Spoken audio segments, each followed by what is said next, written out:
اچھا بھوک اس میں اکثر تو مٹ جاتی ہے، بدمزہ ہو جاتی ہے طبیعت. بعض دفعہ ریونس ہنگر یعنی پہاڑی کوے کی سی بھوک جو ختم ہی نہیں ہوتی، اور کھانا کھاتے ہی پیٹ پھول جاتا ہے، ہارٹ برن شروع ہو جاتا ہے، تیزابیت ہو جاتی ہے، لیکن پھر بھوک لگ جاتی ہے. جھوٹی بھوک ہے جو غالباً تیزابیت کی وجہ سے پیدا ہوتی ہے.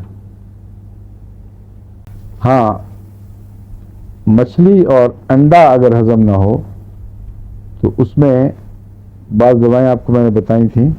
کون کون سی ہیں؟ اور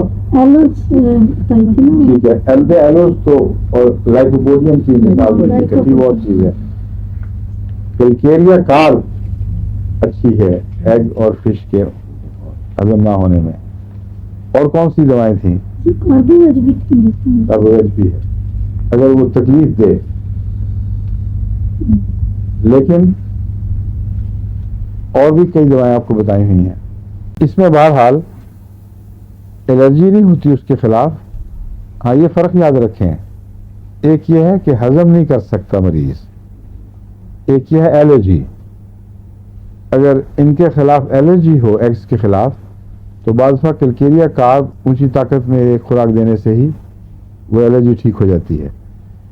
لیکن اس میں ہے ہضم نہیں کر سکتے، یعنی لائکوپوڈیم وغیرہ اور ایلوز کے زیادہ مشابہ ہے. یہ لائکوپوڈیم اور ایلوز میں بھی مچھلی یا خاص طور پر لابسٹر ہضم نہیں ہوتے.